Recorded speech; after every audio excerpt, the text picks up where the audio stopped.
My parents took me to court for buying a house, no joke, claiming I owed them for raising me. Hi, I'm Melinda. 3 weeks ago, I did something most 27-year-olds only fantasize about during lunch breaks and late-night scrolling sessions. I bought my own house, a charming 2-story cottage in Riverside with white shutters, a wraparound porch and mature oak trees that made the whole street look like a movie set. The kind of place where you could picture yourself drinking morning coffee and actually enjoying it finally, right? My own space, my own rules, my own slice of the American dream. That dream lasted exactly 11 days before a process server showed up at my door with papers that made my stomach drop straight through the floor. You have got to be kidding me, Isabella said, nearly choking on her iced latte as she stared at me across my brand new farmhouse table.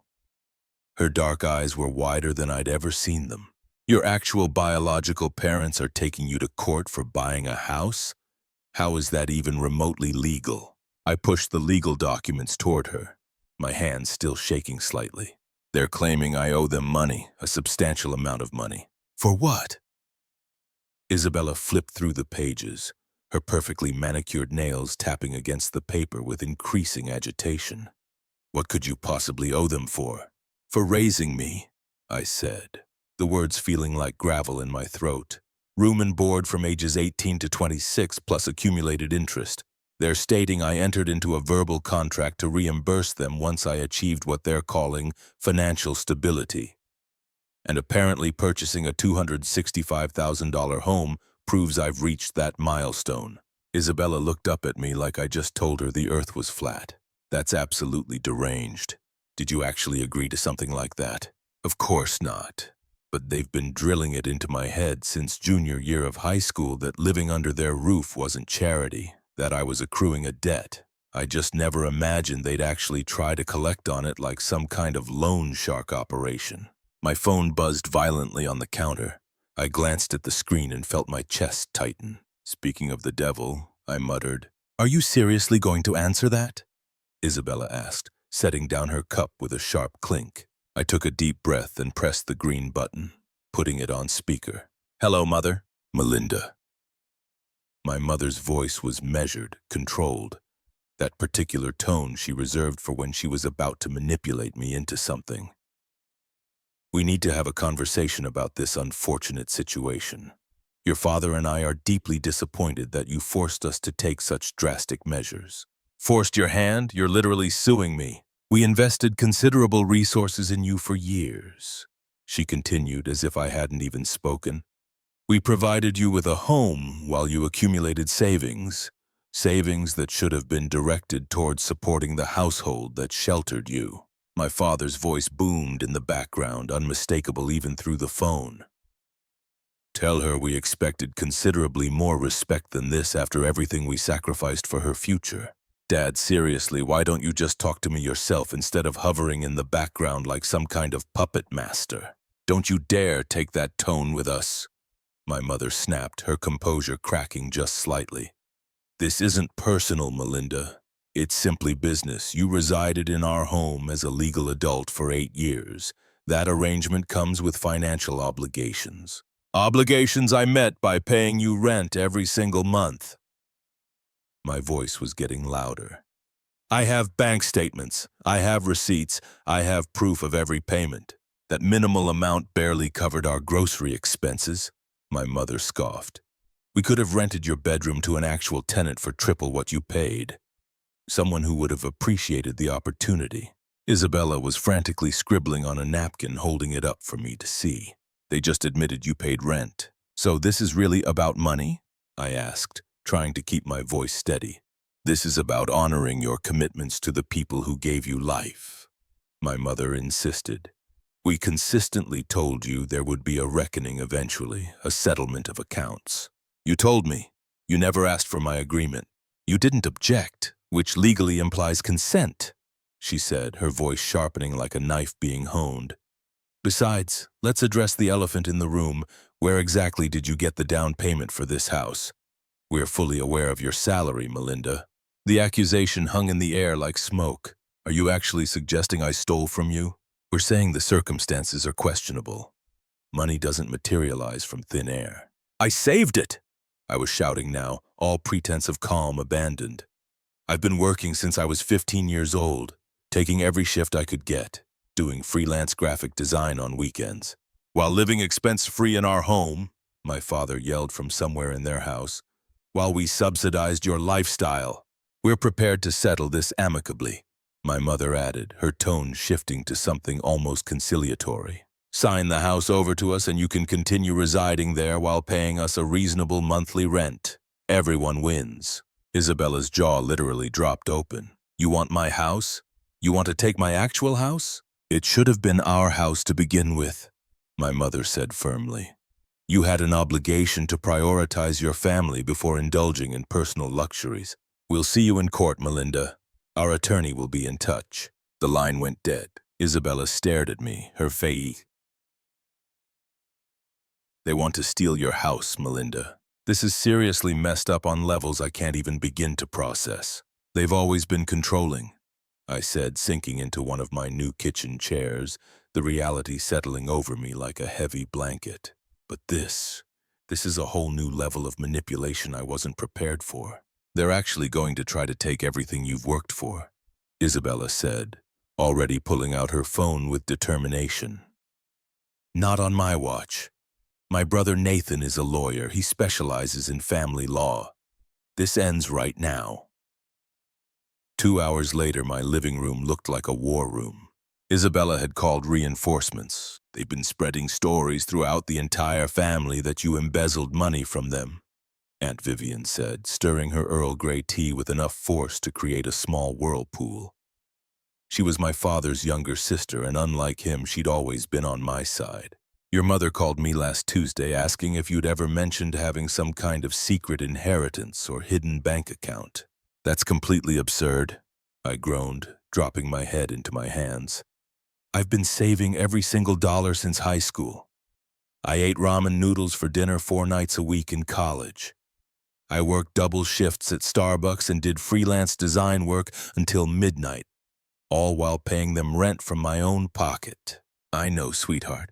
I never believed their nonsense for even a second, Aunt Vivian said warmly. Nathan, Isabella's brother, and now apparently my attorney, looked up from his laptop. His glasses reflected the screen's glow. We need to compile comprehensive documentation. Bank statements, pay stubs, rent receipts, canceled checks, anything demonstrating your complete financial independence from them. I have nearly everything digitally, I said, feeling a small spark of hope. I've always been meticulous about keeping records. Something told me I might need them one day. Smart woman.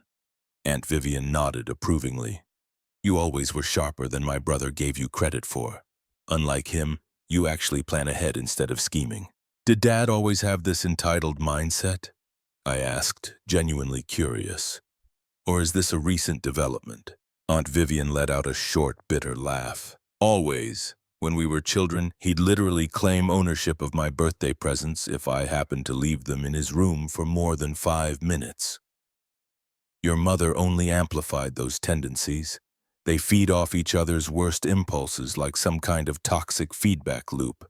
Isabella returned from my kitchen with fresh coffee refills. Nathan, what are we realistically looking at here? What are our chances? Better than you might initially think, he said, adjusting his glasses and leaning back.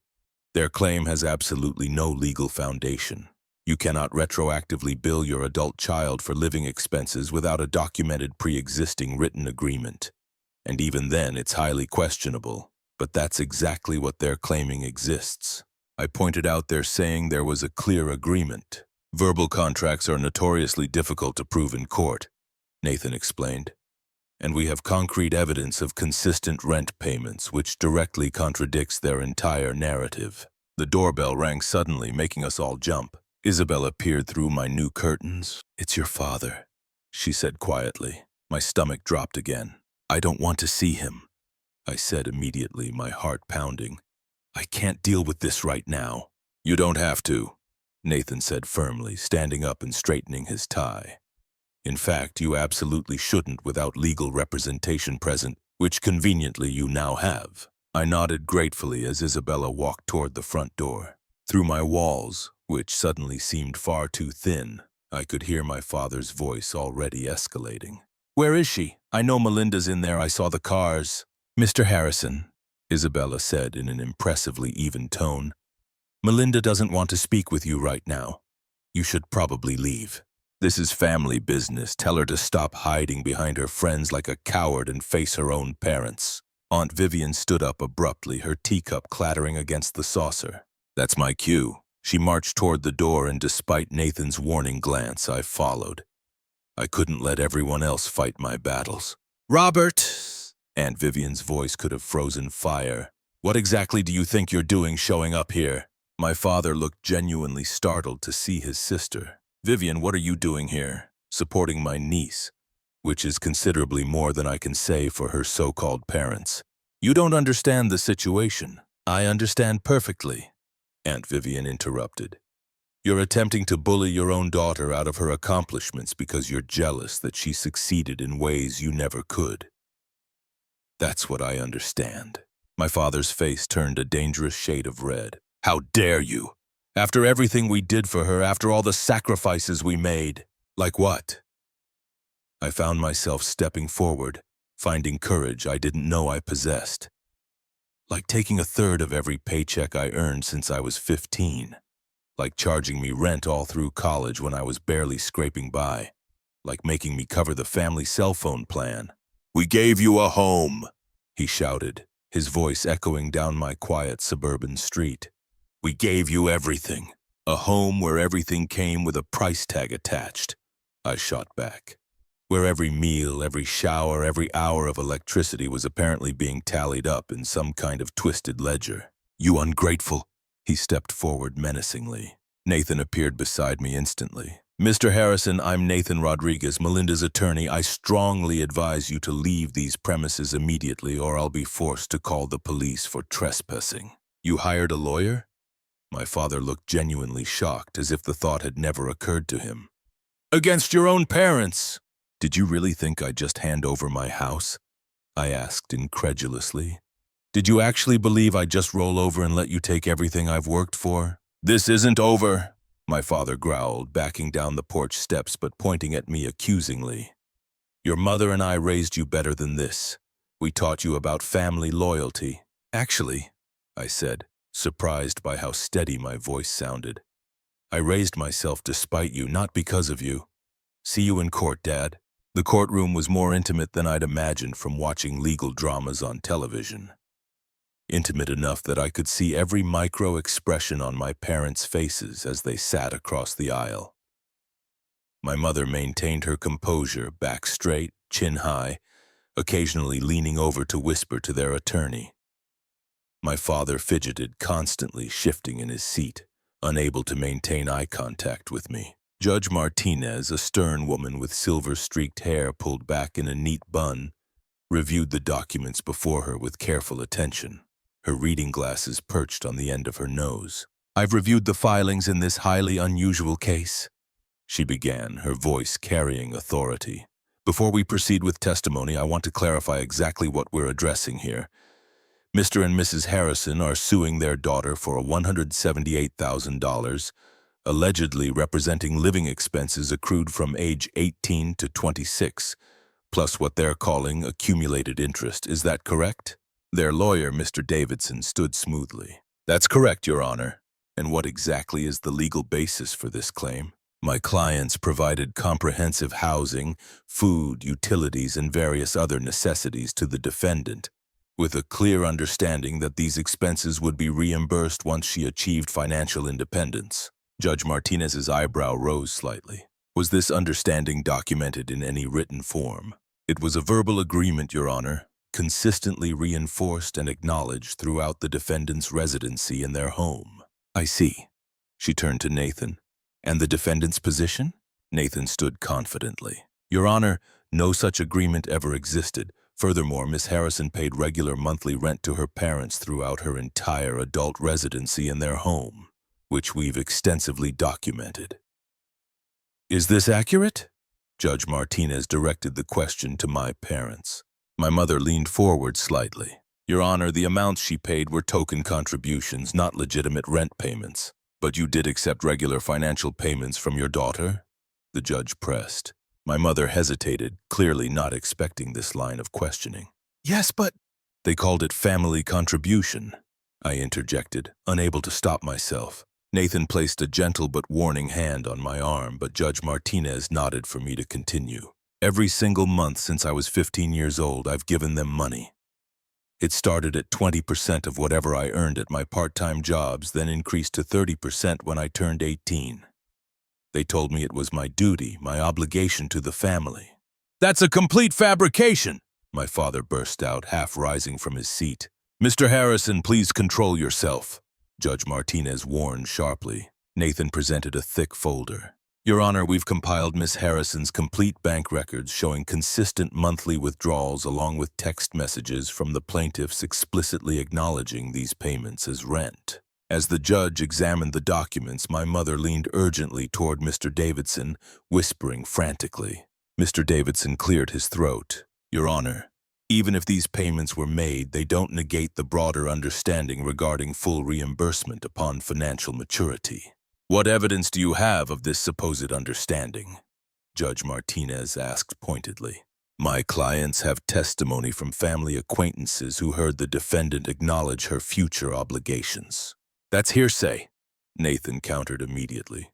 Furthermore, Mr. Davidson continued, clearly grasping at straws, the defendant's recent purchase of a home valued at $265,000 raises legitimate questions about the source of her funds. My clients have reason to believe. Are you seriously accusing me of theft? I interrupted, unable to contain myself any longer. In a courtroom? Melinda, Nathan whispered urgently. My mother stood abruptly. Where else would you get that kind of money, Melinda? You work in retail management at Target. We know exactly what you earn.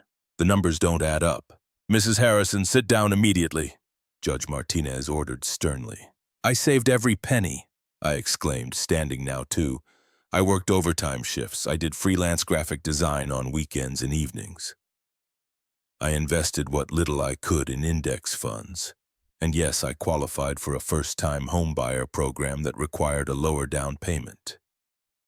Everything was legitimate.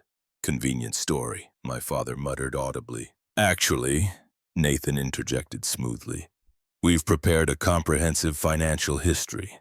Miss Harrison has maintained separate bank accounts since age 15, with documented deposits precisely matching her employment history across multiple jobs. Every dollar is accounted for, as Nathan presented the detailed documentation. I watched my parents' faces carefully. My father grew increasingly agitated, his face reddening by the minute, while my mother maintained her mask of righteous indignation. But I could see cracks forming. Furthermore, Nathan continued, we've discovered something particularly concerning during our investigation. He presented another file to the judge. Bank records showing regular transfers from Miss Harrison's personal account to the plaintiff's joint account, specifically labeled as rent on her end, but mysteriously recategorized as family gifts in their records. The courtroom fell into stunned silence. That's a serious allegation, Mr. Rodriguez, Judge Martinez said, examining the records with evident interest. It's just accounting semantics, my mother said dismissively, but her voice wavered slightly. Different labels for identical transactions, nothing nefarious. Labels that conveniently allowed you to avoid reporting rental income on your tax returns, Nathan pointed out calmly. For 8 consecutive years, my father suddenly exploded to his feet, pointing directly at me with a shaking finger. This is how you repay us? By trying to get us investigated by the IRS after everything we sacrificed for you? Mr. Harrison? Judge Martinez's voice cracked through the courtroom like thunder. Control yourself immediately, or I will have you removed from this courtroom and held in contempt. This is all her fault, my father continued, his face now purple with rage. She was supposed to help fund our retirement. That was always the plan we had for her. That house should rightfully be ours. Robert, stop talking, my mother hissed, desperately pulling at his arm. No, Beverly, I'm sick and tired of her selfish attitude. After we sacrificed everything, our savings, our opportunities, our plans, she just walks away with our money to buy herself a house like we mean nothing. The truth finally laid completely bare. The courtroom fell silent once more, everyone processing what had just been admitted. Judge Martinez sat back in her chair, removing her glasses slowly. The moment of truth has arrived. What will the judge decide? Act 7. New Beginnings. 550 words. Given the evidence presented in the plaintiff's own statements in this courtroom, Judge Martinez announced 2 days later, her voice carrying the weight of finality, I'm dismissing this case with prejudice. The claim has no legal merit whatsoever. The relief that flooded through my body was indescribable. I sat frozen in my chair as Nathan squeezed my shoulder in congratulation. Across the aisle, my mother sat rigid as a statue while my father buried his face in his hands. Additionally, the judge continued, I'm granting the defendant's countersuit for harassment and legal fees. Mr. and Mrs. Harrison are hereby ordered to pay $8,000 in damages to Miss Harrison and are prohibited from contacting the defendant except through legal counsel for a period of 2 years. The judge paused, looking directly at my parents. I'm also referring the matter of potential tax fraud to the appropriate federal authorities for thorough investigation. As we exited the courtroom, my mother rushed to intercept me in the marble hallway, her carefully maintained composure finally shattering completely. Melinda, please, she pleaded, her voice barely above a desperate whisper. You have to help us. If they investigate our taxes thoroughly, we could lose everything. The house, our savings. You should have considered those consequences before you tried to steal my house.